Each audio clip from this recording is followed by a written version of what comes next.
Hey guys, I am Amrita Agarwal from Amrita Agarwal coaching centre. जैसा कि आप सब जानते होंगे कि मैं रोज आपके लिए एसएससी सीजीएल टीयर 2 के प्रीवियस ईयर क्वेश्चन लेकर के आती हूँ। इधर मैं जो पेपर सॉल्व करवा रही हूँ वो है एसएससी सीजीएल 2020 के मेंस का पेपर, जो 29 जनवरी 2022 में पूछा गया है। इस पेपर के बहुत से क्वेश्चंस ऑलरेडी मैंने सॉल्व करवाए हुए हैं, जिसका लिंक आपको डिस्क्रिप्शन बॉक्स में मिलेगा।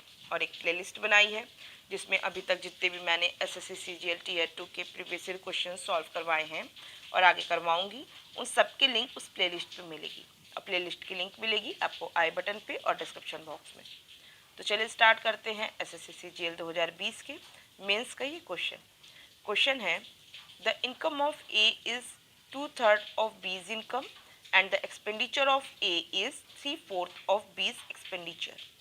If 1/3 of the income of B is equal to the expenditure of A, then the ratio of the saving of A to those of B is। कह रहा है A की इनकम 2/3 है B की income से। अगर मैं इसकी इनकम का रेशियो बनाऊं तो मैं क्या लिखूंगी, A upon B means A और B की इनकम का रेशियो क्या हो गया, 2/3 मीन्स ए की अगर इनकम 2 यूनिट है तो बी की इनकम हो जाएगी 3 यूनिट। और अगर इसकी एक्सपेंडिचर कह रहा है and the expenditure of A is 3/4 of बीज एक्सपेंडिचर। अगर मैं इनका एक्सपेंडिचर देखूं तो इसका रेशियो क्या हो जाएगा, ए अपॉन बी हो जाएगा 3/4 मीन्स ए का एक्सपेंडिचर अगर 3 यूनिट है तो बी का एक्सपेंडिचर हो जाएगा 4 यूनिट। एक कंडीशन दिया है, if 1/3 of the income of B is equal to the expenditure of ए।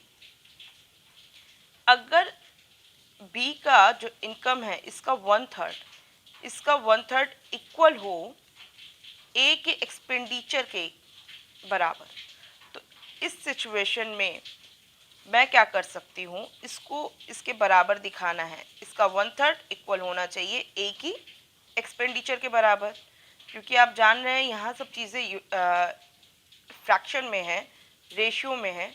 तो मैं अपनी तरफ से अगर मैं इसमें 3 से मल्टीप्लाई कर देती हूँ तो ये क्या दिखाई देगा, ये दिखाई देगा 6/9। अब मैं कह सकती हूँ कि बी की इनकम का 1/3 मीन्स 9 का 1/3 क्या होगा, 3 इक्वल है ए के एक्सपेंडिचर के बराबर, जो कि यहाँ ये 3 है। आप समझ रहे हैं कि ये 9 यूनिट में है और ये भी यूनिट में है। मुझे क्या करना है, फाइनल मुझे बताना है कि बताइए कि इसकी सेविंग ए और बी की क्या होगी। अब आपको पता है कि सेविंग क्या होता है, इनकम में से एक्सपेंडिचर को माइनस करते हैं तो मुझे सेविंग मिलती है। यही रीज़न था कि मैंने यहाँ पे जो यूनिट्स हैं उसको कोशिश की कि इक्वल बनाने की, कि 1/3 of B's income means 3 is equal to expenditure of A जो कि 3 यूनिट। तो यहाँ पे अब सेविंग क्या निकल के आएगी, ए की सेविंग इसके अकॉर्डिंग देखिए, ए का इनकम अगर 6 यूनिट है और इसका एक्सपेंडिचर क्या हो गया, 3 यूनिट हो गया, तो ऐसे में इसकी सेविंग क्या हो गई, इसकी सेविंग हो गई 3। बी का इनकम 9 यूनिट है, बी का एक्सपेंडिचर हो गया 4 यूनिट, तो इसकी सेविंग हो गई 5 और इनका रेशियो क्या हो गया, 3/5।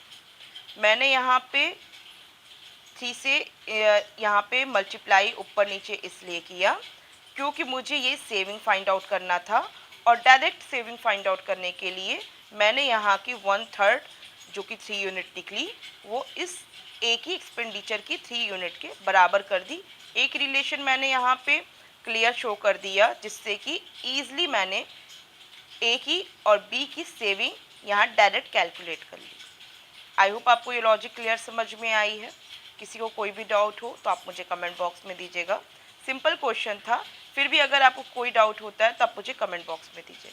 और अगर आपको वीडियो समझ में आया है, क्लियर और पसंद आया है, तो आप इसे लाइक कीजिए। आपका जो भी मेरे वीडियो को लेकर के रिव्यू हो आप मुझे कमेंट बॉक्स में दे सकते हैं। और आप चाहते हैं कि मेरे अपकमिंग वीडियोस आप तक ईजिली पहुँचे तो उसके लिए आपके मेरे चैनल को सब्सक्राइब करना होगा और बेल बटन दबाना होगा। Thank you.